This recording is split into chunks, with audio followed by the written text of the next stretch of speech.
What started as just another press morning in Midtown Manhattan was about to unravel into one of the most unforgettable, unfiltered takedowns daytime television had ever aired. Inside the pristine, climate-controlled studio of Good Morning America, producers moved with casual urgency, coffee cups in hand, headsets buzzing, cue cards being double-checked. The guest that morning, Meghan Markle, Duchess of Sussex, poised, rehearsed, prepared, or so she thought. She was there to discuss the launch of her new charitable foundation. That was the pitch. That was the expectation. And had Robin Roberts been present to conduct the segment, that may have been all it was. But Robin was out in her place sat George Stephanopoulos, one of the most seasoned political interviewers in the country. Known for his sharp pivots, velvet daggers, and ability to smile while cutting straight to the bone. Meghan smiled as she sat down across from him. She had no idea what was coming. "Thank you for joining us this morning," George began warmly. "Your foundation has been making quite a few headlines lately." "Yes," Meghan said with a gentle smile. "We've been doing impactful work around mental health and supporting women re-entering the workforce. It's been incredibly meaningful." Standard answer, a practiced one. Cameras rolled, lights hummed. But in the control booth, a production assistant slipped George a folded note. He opened it, read, didn't flinch. Then he looked up, his demeanor unchanged, but his tone subtly cooler. "Before we dive deeper into the foundation's work," he said, flipping through his notes casually, "I'd like to ask you about something that just came to our attention." Across the table, Meghan tilted her head slightly, still smiling, still composed. "There appears to be a discrepancy between the foundation's public financial filings and several donor statements," George said flatly. The air in the studio shifted. Meghan blinked. Her media training snapped into action like a reflex. "I'm not sure which reports you're referring to, George. Our financial records are fully transparent." But George wasn't done. He lifted a manila folder from his lap and opened it on the table between them.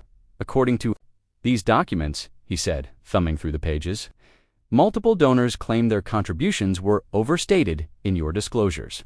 For example, a Mr. Winter says he donated $10,000, but your public filings list a $100,000 contribution." Meghan's smile faded by a single degree, just enough for the camera to catch. "That is absolutely false," she said, her voice suddenly sharper. "Frankly, I'm surprised a journalist of your stature would entertain such accusations without confirming their validity." "These are not rumors, Miss Markle," George replied calmly. "We have receipts, letters from your foundation acknowledging actual donation amounts. Then, we have the public documents stating inflated figures. Would you care to explain that?" Behind the camera, the segment producer looked panicked. This was not in the rundown, not in the pre-interview. This was a full detourand, a risky one. She frantically gestured for a commercial. "Break!" George didn't even glance at the control room. "This was supposed to be a conversation about our charitable mission," Meghan said, her composure cracking at the edges. "Not a cross-examination built on baseless claims." "Again," George said, "we have documentation, donors, copies of the financial filings. What we don't have is your explanation." A beat passed, then another. Markle's publicist took a step toward the stage, but Meghan waved her off. She looked back at George, her voice tight but steady. "Your sources have clearly curated a very specific narrative," she said. "One that ignores the tremendous work we've accomplished. It feels less like journalism and more like an ambush." George didn't blink. "My only interest here is the truth. And you believe springing these questions on me on air is how to get it." "We've reached out multiple times over the past week," George said, pulling another paper from the folder. "Your reps declined to answer questions and stated that all inquiries would be addressed during the interview." "I have that email. Would you like me to read it?" Meghan reached for her water glass. Her hand trembled slightly. She took a sip. Then she stared at George over the rim of the glass. Her eyes hardened. "You've come prepared for a completely different conversation than the one my team was promised. This isn't a trap, Miss Markle. This is accountability." "Is it, or is it theater?" "You speak often about transparency," George said, his voice unwavering. "So let's be transparent." He turned a page. "Your website claims partnerships with 5 global organizations. We contacted them. 3 denied any formal affiliation. Two said they explicitly declined to be associated after initial talks. Would you like to clarify? Meghan's jaw tightened. Had you reached out directly for comment before airing these accusations? Perhaps you would have been better informed. We did, multiple times, and your team declined. The tension was electric now. The air inside the studio was thick with silence. And what about the community center in Detroit your foundation says it funded last year? George asked casually, flipping to the next tab. City officials have no record of such a facility. The address listed a vacant lot. The moment froze. Meghan's face stiffened. I'm not going to dignify that with a response, she said coldly. It's clear now this interview was set up under false pretenses. What's becoming clear, George said, leaning in ever so slightly, is a pattern discrepancies, inconsistencies, evasions. That's what concerns us. What concerns me, Meghan replied, is the selective rigor of your journalism. You don't treat all your guests this way. I wonder why I'm the exception. George sat back unshaken. I've asked hard questions of presidents, CEOs, world leaders. You're not the exception, Miss Markle. You're the latest public figure asking for public trust while offering few verifiable facts in return. She shot back. We've helped thousands. If there are discrepancies, they're clerical errors minor, unintentional. George raised his brow. Your foundation reported over $2 million in grants last year, but records show only $800,000 actually dispersed. That's a $1.2 million gap. Would you call that a clerical error? Meghan exhaled through her nose. I haven't seen your documents. I can't speak to their accuracy. But you're standing by your reporting. Our reports are audited by Wellington and Associates. Not exactly, George cut in. We spoke to them. They say they were contracted for a limited review, not a full audit. They specifically told your foundation not to characterize their work as an audit. A flicker of alarm crossed Meghan's face. Off camera, her publicist stepped forward again. Meghan ignored her. There's a misunderstanding, she said. They performed the industry standard review for organizations of our size. George pulled out another sheet of paper. Their engagement letter states the opposite. It says explicitly, this review does not constitute an audit. And yet, your foundation has used the word audit 27 times in public statements. Meghan's voice was now laced with frustration.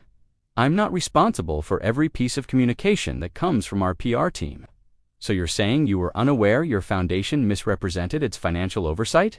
I'm saying any misuse of language was not intentional, unlike what's happening here. And what's happening here, Miss Markle? A smear, a calculated attempt to damage my credibility, dressed up as journalism. George met her glare without flinching. What I see is someone deflecting from the substance of very real questions. What I see, Meghan snapped back, is someone who made up their mind before I even sat in this chair. Silence again. Across the studio, you could have heard a pin drop. Then George said, let's talk about impact. You've claimed your back-to-work initiative helped 5,000 women return to employment. We contacted the Department of Labor and the workforce agencies you've listed. None could verify that number. Meghan's eyes narrowed. We tracked that internally, she said. Through surveys, follow-ups. Can we see that data? It contains sensitive personal information. What about anonymized data? Meghan paused, then smiled, but it wasn't warm. George, I came here to discuss our work. You came here to interrogate me. I came here to ask questions the public deserves answers to. At that moment, Meghan reached for her mic pack, unfastening it with slow deliberation. I think we're done here, she said. Before you go, George said, lifting one final document, we obtained an email from your CFO. He sent it to your personal account. In it, he expressed concerns about financial discrepancies and said you instructed him to, quote, maintain the narrative regardless of the back-end realities. Would you like to address that? Meghan froze. Hand on her lapel, fingers still, gripping the mic cord. Then, in a voice barely above a whisper, where did you get that? We protect our sources, George said, but the email's authenticity has been verified. A shadow passed across Meghan's face. Her publicist stepped between her and the camera. This interview is over. George turned. Whoopi, who had been unusually quiet, interjected. Let's talk about family, the royal family. You've said they showed unconscious bias. Some say that's a polite way of calling them racist. Is that what you meant? Meghan inhaled slowly. What I meant, she said, voice unwavering, is that there are patterns of behavior that people refuse to examine because it challenges their comfort. Whether it's bias or racism, the impact is the same when it erases someone's humanity. Joy rolled her eyes, not subtly. Oh, come on, Meghan. We've all had in-laws' awkward dinners, passive-aggressive comments. Doesn't mean they're plotting against you. Meghan's jaw tightened. Her voice dropped an octave. When those comments involve the skin tone of your unborn child, it's no longer just awkward joy, it's threatening.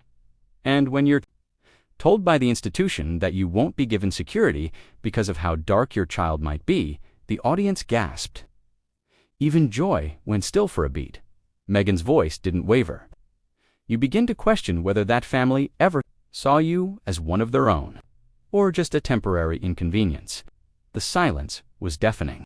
It wasn't just a pause, it was the kind of hush that falls over a room when everyone realizes the conversation has reached a point of no return. Sarah N., visibly rattled, fidgeted with her cue cards, trying to redirect the moment.